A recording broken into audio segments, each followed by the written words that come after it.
আজকে একটা প্রবাসী বাইকে নিয়ে এসেছে, স্ক্রিনে একটা ছবি দেখতে পাচ্ছেন।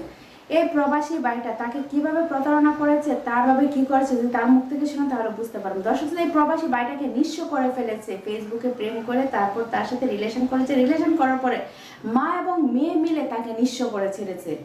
এটা কিভাবে সম্ভব? একটা মা তার নিজের মেয়েকে কিভাবে লেলিয়ে দেয় ফেসবুকে বা অনলাইনে, যে তুই এমন ছেলের সাথে বা বিভিন্ন ছেলেদের সাথে তুই এগুলো করে তারপর ছেলে তাদের কাছ থেকে হাতিয়ে সবকিছু হাতে নিয়ে তাদেরকে নিঃস্ব করে ছেড়ে দেয়। একটা মা কি নিজের সন্তানকে দিয়ে ব্যবসা করাতে পারে? আপনারা বলুন। হ্যাঁ, এই মা দ্বারা এটাই হয়েছে, কারণ সেই মা তার সন্তানকে দিয়ে, তার মেয়েকে দিয়ে এই প্রবাসী বাইটাকে সে নিঃস্ব করে ফেলেছে। যদিও প্রবাসী বাইয়ের দোষ আছে, কারণ আমি যদি না যাই তাহলে আমাকে কেউ জোর করে একটা কাজ করাতে পারবে না। অবশ্যই আপনারা যারা প্রবাসী বাই আছেন, আপনাদেরকে আমরা সবসময় অনুরোধ করি, আপনারা এইসব মেয়েদের পাল্লায় পড়বেন না। আপনারা অনলাইন ফেসবুক এগুলাতে মেয়েদের সাথে এসে কথা বলে মেয়েদের সম্পর্কে জড়িয়ে পড়ে তারপর আপনারা নিজের জীবনটাকে ধ্বংস করবেন না।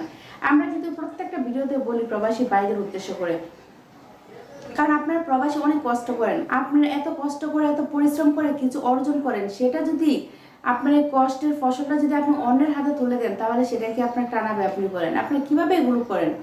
যখন আপনারা প্রতারিত হন তখন আপনারা বুঝেন, বা অনলাইনে এসে কান্নাকাটি করেন যে আমি একটা মেয়েকে ভালোবাসতাম, একটা মেয়ে এসে আমার সাথে সম্পর্ক করেছে এবং কি মেয়েটা আমাকে প্রতারিত করেছে। কেন আপনার এর আগে কি বুঝতে পারেন না যে এই মেয়েটা আমার কিছু লাগে না, কিছু হয় না, তার সাথে দেখা সাক্ষাৎ নেই, জাস্ট অনলাইনে পড়েছে, আমি কিভাবে এত বিশ্বাস করি তাকে? সব মানুষকে কি বিশ্বাস করা যায়? যাই হোক দর্শক শ্রোতা, এই বাইটা কিভাবে প্রতারিত হয়েছে, তার সাথে কি হয়েছে, কি ঘটেছে, সম্পূর্ণ তার মুখ থেকে শুনে আসি। তো ভিডিওতে যাওয়ার আগে আপনাদের ছোট্ট একটা অনুরোধ করে, যারা আমাদের চ্যানেলে নতুন এসেছেন অবশ্যই চ্যানেলটি সাবস্ক্রাইব করবেন। অলরেডি যারা করে ফেলেছেন আপনাদেরকে অসংখ্য অসংখ্য ধন্যবাদ।